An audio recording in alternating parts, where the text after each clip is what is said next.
Let's begin with the global markets.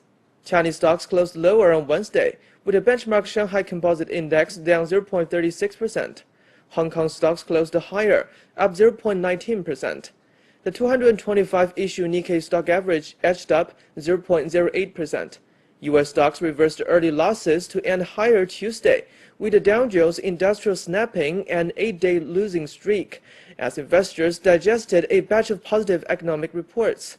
Oil prices rose on Tuesday after reports showed Libyan oil production was disrupted, tempering concerns about global supply glut. Gold futures on the COMEX division of the New York Mercantile Exchange ended slightly lower on Tuesday, after nearing the prior session's one-month high as the U.S. dollar and the stock markets extended gains.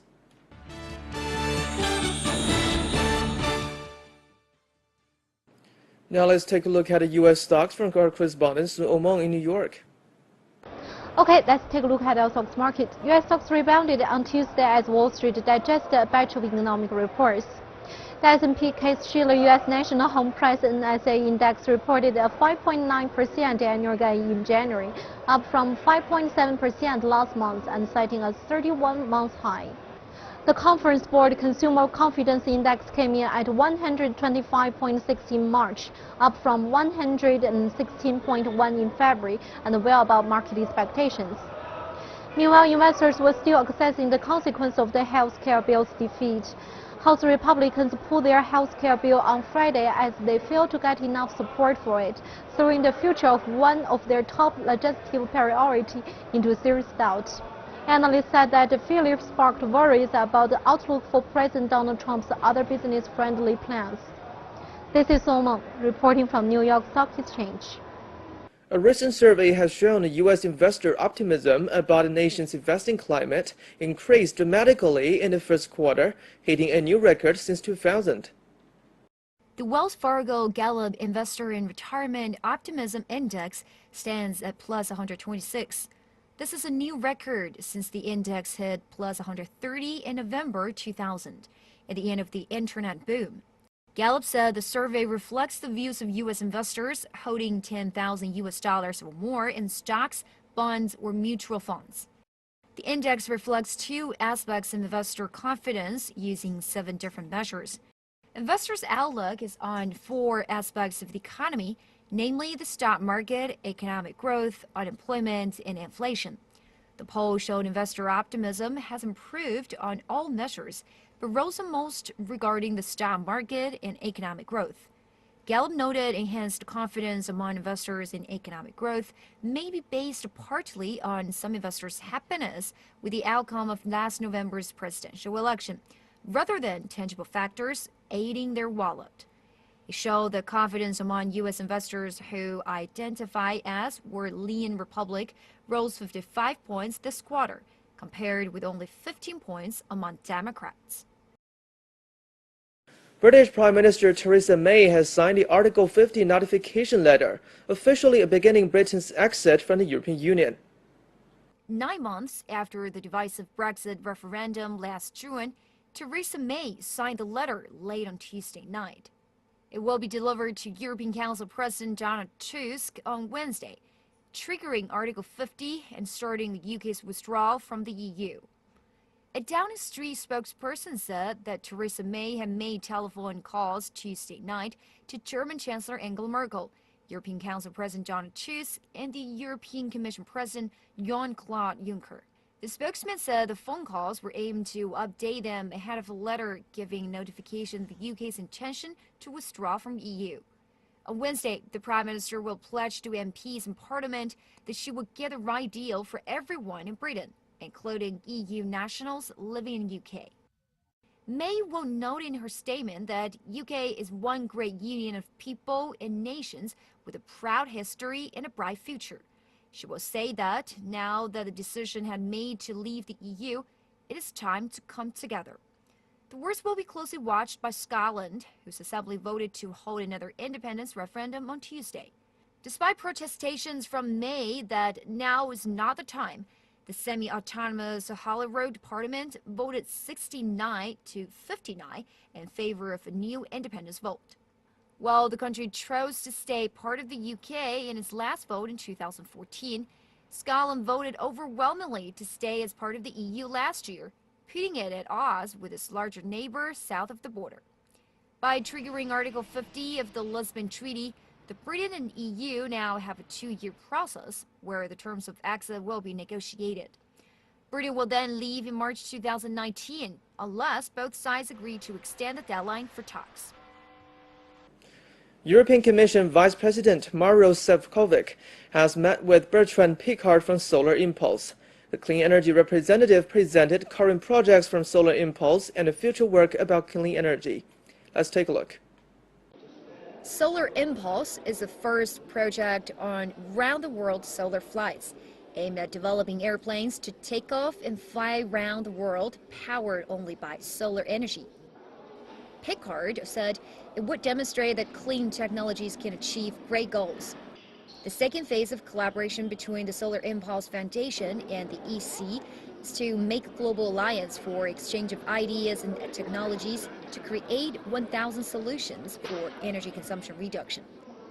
The collaboration with the European Commission, of course, is vital because we have candidate members who are bringing solutions, and together we will analyze and expertise these solutions with the goal of bringing 1,000 efficient solutions that are profitable, 1,000 solutions, by the end of 2018.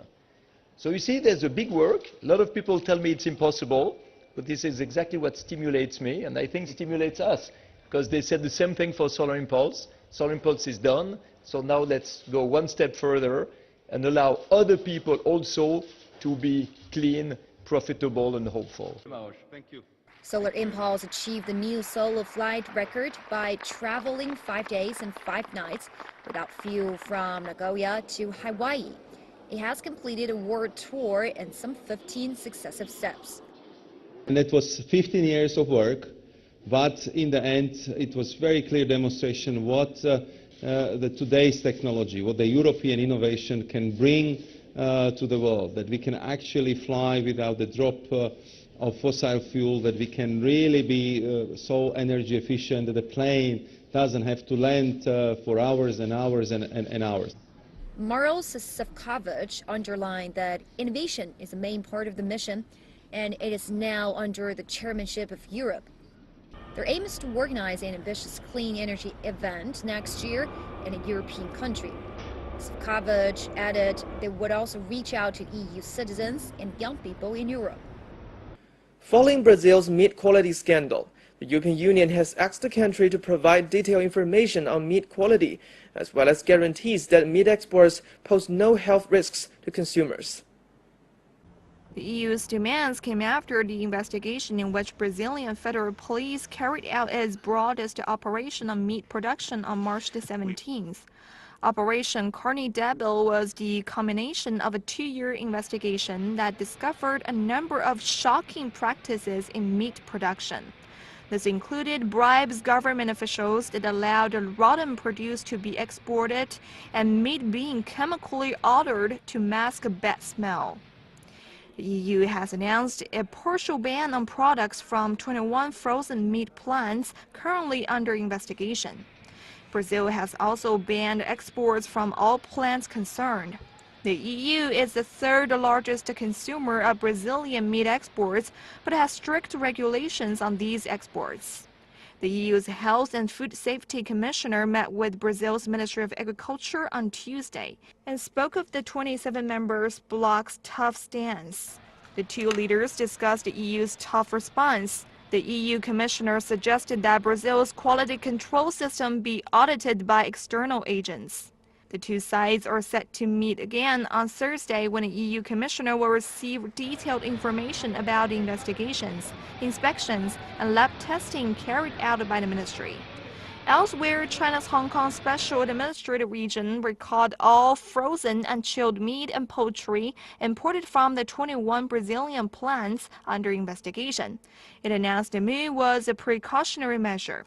Hong Kong's Food Environmental Hygiene Department said that of the 21 plants, 6 of them were related to import licenses issued in the past 6 weeks. The Department Center for Food Safety will liaise with local importers to follow up on the recall. Once Brazil provides more information, the CFS will conduct a further risk assessment and review its follow-up actions, including narrowing the scope of the ban. The CFS will also take special measures on meat and poultry products shipped from Brazil prior to the import ban, but which have not yet arrived in Hong Kong. These will be marked for proper handling after the investigation is completed. Brazil's Ministry of Industry and Foreign Trade reported that meat exports have plummeted 19% in the past 10 days in the fallout of the scandal. The ministry said that meat exports fell from $62.2 million a day in a week before the scandal to an average of $50.5 million a day last week. Russia and Iran have signed a series of agreements for cooperation in various fields, including the energy sector. The deals were signed as part of President Hassan Rouhani's visit to Moscow.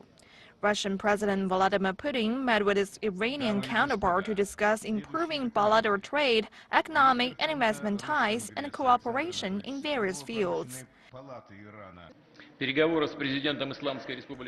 Discussions with the President of Islamic Republic of Iran, Hassan Rouhani, who is in Russia on an official visit, were businesslike and constructive in tone.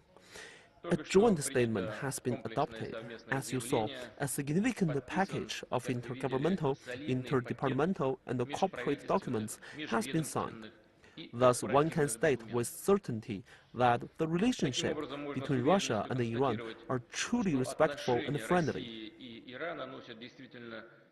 Trade between Russia and Iran grew by more than 70% in 2016.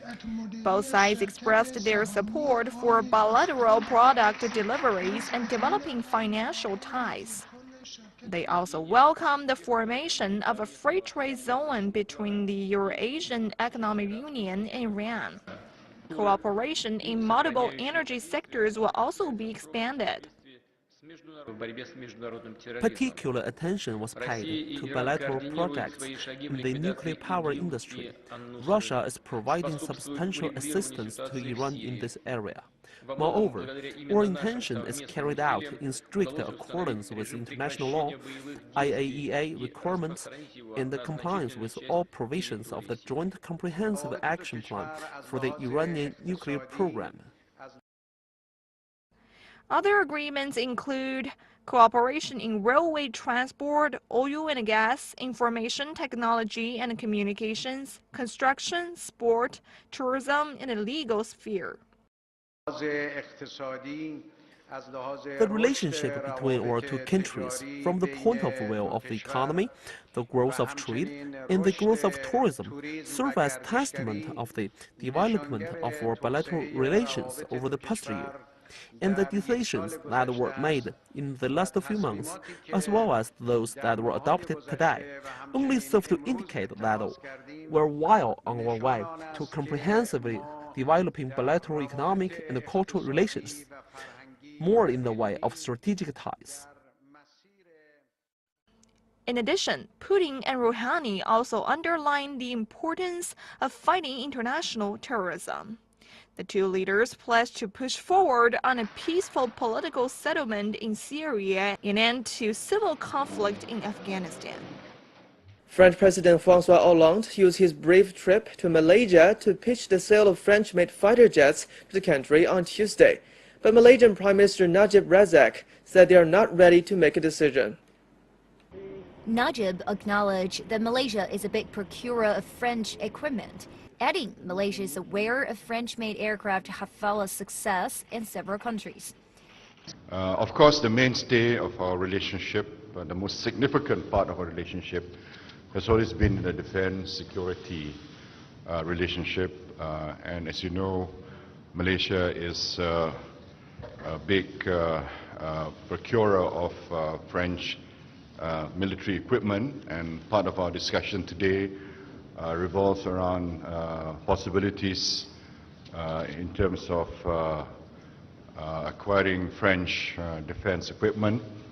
For example, the new multi-role combat aircraft Rafale was discussed. We are looking into possibilities. We're not ready yet to make a decision, but we take note of your success in several countries and the possibility of that particular aircraft being a subject of cooperation and collaboration with third countries as well. Since Malaysia said it was to replace its outdated MiG-29 fighter jets, international major defense companies have been lining up to propose their products. Olan continued the trend, praising his country's Rafale fighter jets at the press conference.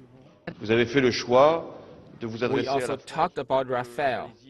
I know that you will be making a decision, and against that background, we want to provide all the necessary support. Our ministers are already working to that effect. All I could say is that the Rafale is the best jet in this category, and of course we have to discuss the prices and the specifications. I trust the decision you will make when time comes. Malaysia has a long history of defense cooperation with France. The delivery of the fourth Airbus A400M transport aircraft recently makes Malaysia the largest non-NATO customer for the plane. Chinese Premier Li Keqiang and his New Zealand counterpart Bill English have vowed to deepen relations between their two countries. Li made remarks during his 4-day visit to the country, the first by a Chinese premier in 11 years. On Tuesday, Li was welcomed at a luncheon organized by political, business, and academic circles of New Zealand. Speaking to more than 500 people present, Li said China-New Zealand ties are experiencing a historic high and cooperation has reached unprecedented levels. He said it is important to improve the global economic governance system and make sure that more countries and more people benefit from economic globalization. China is willing to work together with New Zealand and other countries to build a shared future together. To help, Li urged the two countries to jointly promote the setup of open and transparent regional free trade arrangements. English said Premier Li's visit vigorously advances the development of China-New Zealand relations and pragmatic cooperation in various fields. He said the booming Chinese economy provides major opportunities for New Zealand, and the two peoples both benefit from the development of bilateral relations. Major Chinese companies operating in Greece have discussed the prospects and challenges of investing with Greek officials. The event was held on Monday during a Belt and Road business workshop. Chinese ambassador to Greece Zhou Xiaoli gave an opening speech at the event. China needs Greece just as Greece needs China. China highly appreciates the support and active participation of Greece in the Belt and Road Initiative. And China is confident that Greece will not only walk out of the debt crisis, but will also play a more important role in regional peace and stability. Zhou expressed his confidence that China will build on its recent COSCO shipping deal with Piraeus. He said there were many areas the two countries could collaborate on, including initiatives in shipbuilding, ports, airports, power, telecommunication, finance, tourism, and real estate. Addressing the Chinese entrepreneurs, Greek Deputy Minister of Economy and Development Stergios Pisoulas stated that the Belt and Road Initiative coincides with the Greek government's strategy for Greece to take on a multidimensional role. From our side, the goal is to create a friendly environment for Chinese companies to come and invest in Greece, to cooperate with Greek companies, and to create synergies in order to jointly promote our goals. Pisoulas explained that the Chinese companies should be informed and updated over the status that exists in Greece, the legislation, and the possibilities they have. 2017 marks the year of China-Greece cultural exchanges and cultural industry cooperation. In September, China will be the honored country of the Thessaloniki International Fair. A joint venture of Chinese and Zimbabwean auto companies on Monday launched a top-of-the-range pickup truck, the Grand Tiger, in Zimbabwe. Joint venture Beijing Zimbabwe was forged between Beijing Automotive Group and two Zimbabwean companies. It will be involved in the importation of whole vehicles, knockdown kits, distribution, services, and finance management. The joint venture is projected to create 5,000 jobs directly and indirectly. It will generate $1.3 million in value-added tax and other tax revenues in 2017, while future exports will also generate the much-needed foreign currency. Zimbabwe Minister of Industry and Commerce Mike Bimha said the government will continue to improve the business climate. As government, we would like to see a situation where Base Zimbabwe moves from SKD production to completely knocked down production, CKD, and possibly venture into local manufacture of vehicle components. This will fulfill the objectives of African Union's Agenda 2063, the SADC industrialization and roadmap, as well as government's blueprint, the Zim asset, which places emphasis on the development of value chains.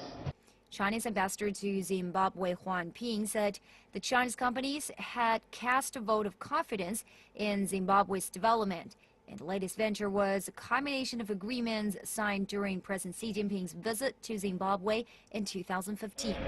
The frequent exchange of visits by our top leaders have been deepening our political mutual trust and instilling new vitality into bilateral relations. This political trust has been transferred into pragmatic results in our bilateral cooperation. Pyongyang, the capital of the Democratic People's Republic of Korea, or DPRK, and northeast Chinese city of Dandong have launched a twice-weekly charter flight between each other. About 50 passengers, mostly Chinese tourists and businessmen, flew into Pyongyang on an Air Koryo plane from Dandong on Tuesday. The opening of the charter flight will facilitate visits by Chinese tourists and businessmen to the DPRK and connect Pyongyang with China's cities after a stopover in Dandong. Tourists from China and the third country would learn and experience the real development of the DPRK when they come here.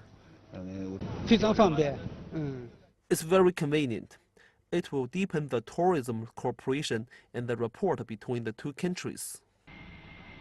The charter flight to Dandong is its third flying line to China. Air Koryo has regular flights to Beijing and to Shenyang, a city also in northeast China. Dandong lies on the Yalu River, which marks the border between China and the northwest of the DPRK.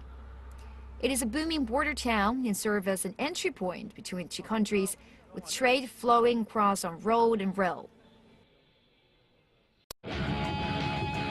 专业的团队，丰厚的经验。Welcome to Chicago. Welcome to the Lake Cook Law Group. 投资理财、法律咨询，芝加哥专业律师团队为您的梦想提供最安全的保障。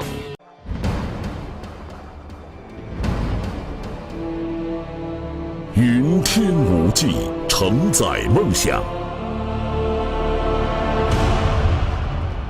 中国南方航空是中国运输飞机最多、航线网络最发达、年客运量最大的航空公司。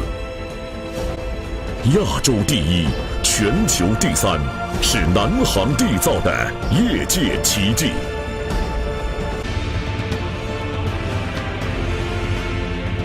蓝天壮志情，云海谱华章。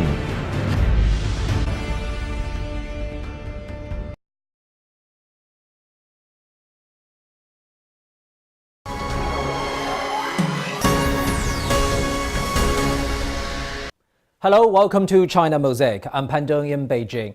Recently, hundreds of millions of Chinese have joined in the annual Spring Festival travel rush. They share one same goal, to make their journey home for the holiday. The Spring Festival, with a history of thousands of years, is the grandest and most boisterous traditional holiday in China, as well as a time for family reunion. Before the big day, every family tidies their homes, hoping to sweep away all the bad luck. They also pasted New Year's couplets on the door and paper cuts with all kinds of auspicious designs on the window, expressing their best wishes for the coming new year. The most commonly seen Chinese character in these designs is Fu, which represents luck and prosperity. The New Year's Eve dinner is very important for Chinese people. They come together all the way from different places for the holiday revelry. They often make dumplings in the shape of ancient Chinese gold or silver ingots, which symbolize good fortune and prosperity. For many Chinese, making dumplings together around the table is one of the sweetest family memories.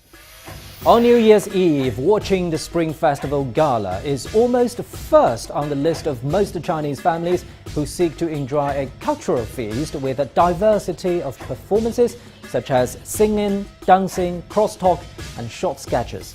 Last year, 690 million viewers tuned into the extravaganza, a number that CNN exclaimed to be bigger than that of the Super Bowl, the most watched TV program in America, as well as that of the Oscars, the Emmys, the American Idol final, and the MTV Video Music Awards combined. Over the years, Spring Festival traditions have embraced a few changes. Previously, after the clock struck midnight on New Year's Eve, the country would be literally jolted by the ear-piercing sound of fireworks and firecrackers, creating a boisterous and festive atmosphere. However, many places in China issued firecracker bans due to safety concerns, noise pollution, air pollution, and most notably for the troublesome smog. Also, as part of the New Year's tradition, senior members of the family would give away lucky money wrapped in red paper to the children, a blessing for happiness and safety in the coming year. With the popularity of the internet and smartphones, many Chinese people have started to give away lucky money through electronic payments on mobile apps, a convenient way to strengthen bonds. The Spring Festival is a vital emotional festival which binds Chinese civilization. Times may change and ways of celebrating change. However, in essence, both the people's expectation for the new year and their family values never change. That's it for this edition of China Mosaic. I'm Pan Dong in Beijing. Bye-bye.